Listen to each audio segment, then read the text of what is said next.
I have said it over and over again. Time without number. Say, part of the problem, 50 if not 70% of the problem that the Tinubu government is facing in presiding over this country. Say na him cause him.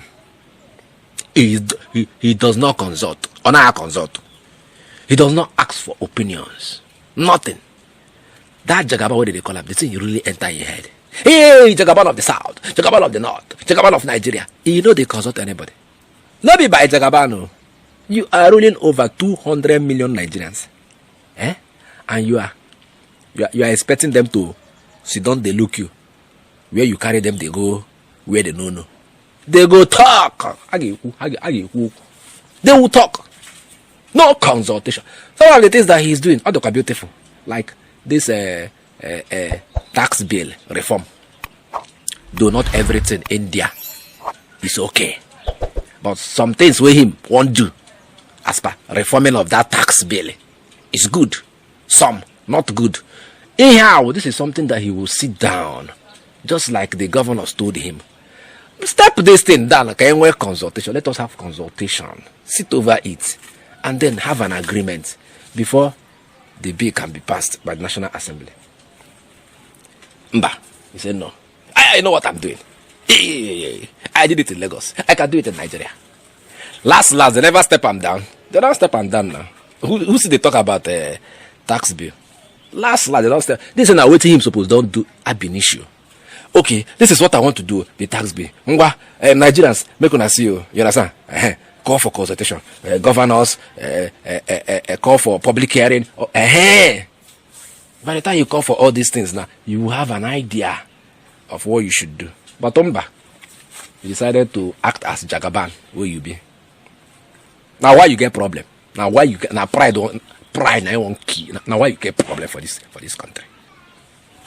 Look at all his policies on the day of inauguration. Fuel subsidy is God. You don't even consult anybody, including wife. You know consult even in wife.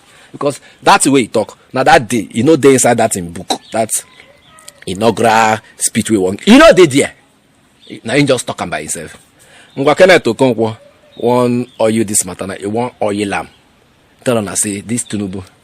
In fact, the man a problem himself, and now he creating problem by himself.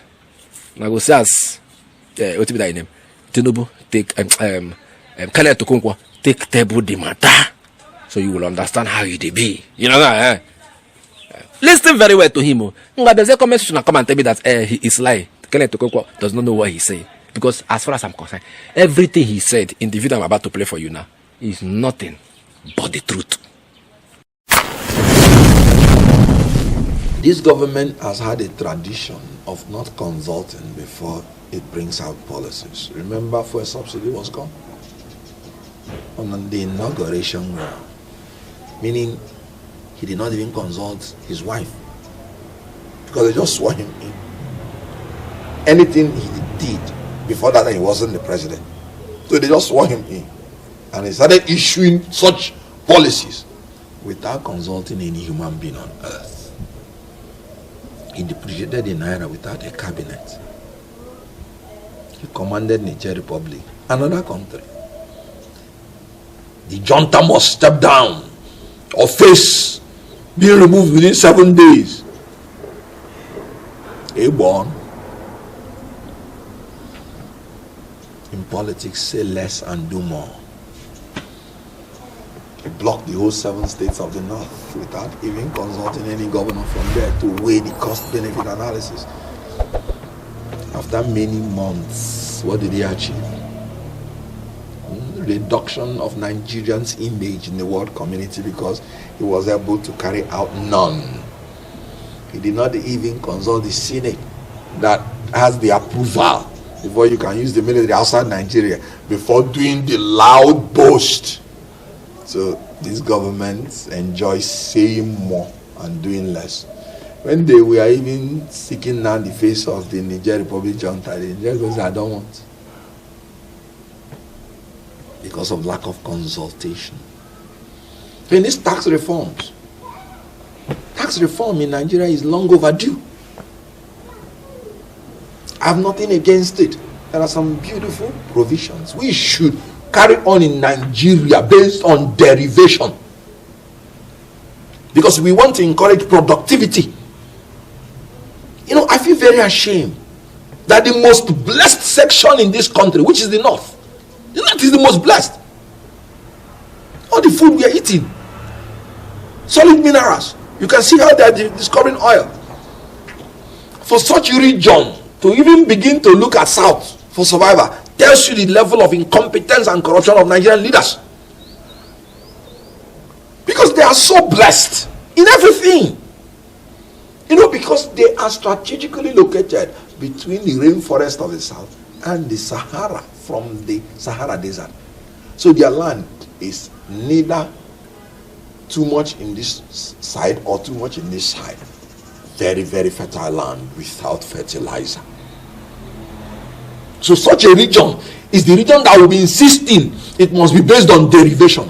And they just go to look at their land and bring out the beautiful lithium, gold, flowing like a river in the north. They don't need to catch cold whenever anybody sneezes. Derivation is the best method to encourage productivity, and I support it 100%. Then the tax reform bill, I think section 146, they said VAT will be increased from 7.5% to 10% to 12.5% to 15%. Where? Wickedness. People are dying of heavy loads, paying for increased fuel, paying for increased tariff, paying for increased this and that, paying for increased presidential jet, paying for increased presidential yacht. And they want to again put the burden of increasing VAT, consumption, on the people. Any provision in any tax that increases the burden on Nigeria by 1 kobo is a bad law and should be thrown away. Other countries in the world, they are reducing their VAT, and Nigeria want to increase everything. You know why? So that they can sponsor their lousy, voracious appetite. That is the only reason. Yours riding on presidential jets. You have presidential jets, so just to ride on big one, gold, clothed entrance, gold coated entrance. Those countries outside that cut their cloth according to their size, those presidential jets their presidents are using are manufactured by them.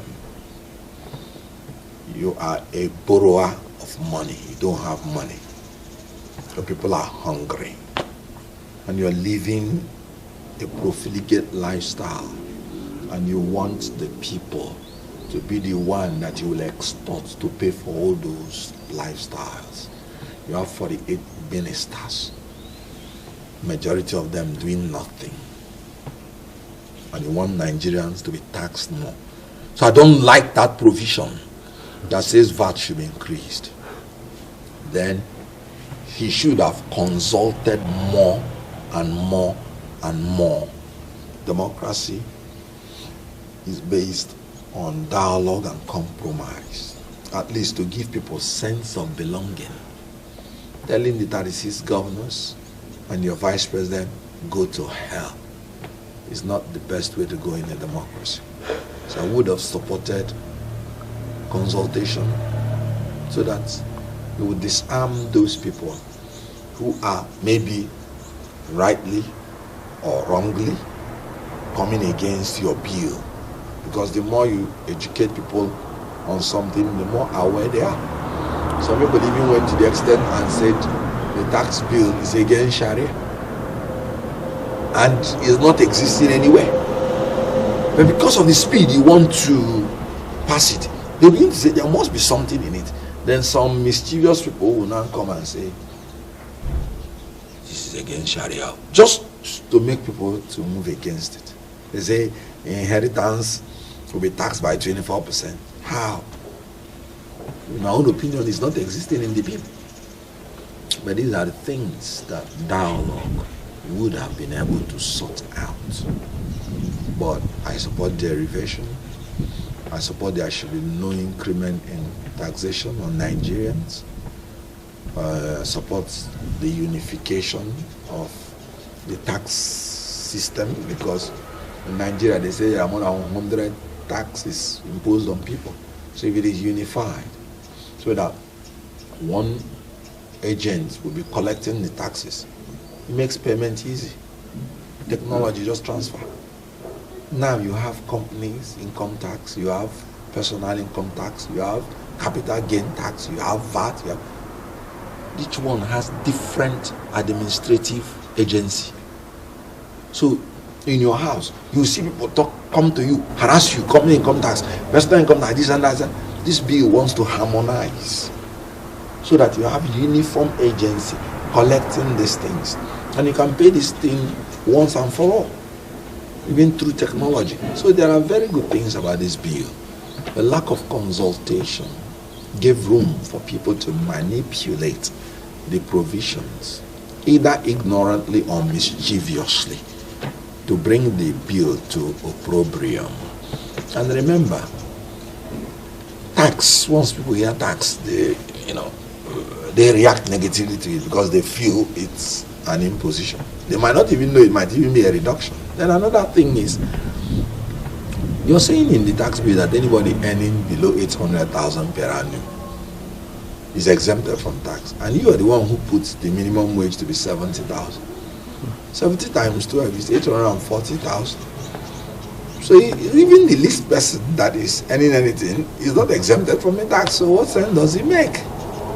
These are the things that consultation helps you to do, to point out to you the little embarrassing provisions, because eventually you give nobody any tax benefits. For over a decade, this has been the birthplace of innovation. Innoson Vehicles is a testament to resilience, employing international best practices to create more than just a car. Every vehicle here tells a story of durability, fuel economy and safety. Crafted with the African spirit, the Nigerian heart. These vehicles surrounding me embody the unique concept of regionalization, each one designed to cater to the tastes and preferences of our people. From the streets in Nigeria to the terrains of the Sahara, these vehicles are designed for our roads, for our people. This is more than a vehicle. It's a symbol of our progress, our resilience, our collective success story. Your feedback drives us to continuously innovate and improve. Innoson Vehicle, the pride of African roads.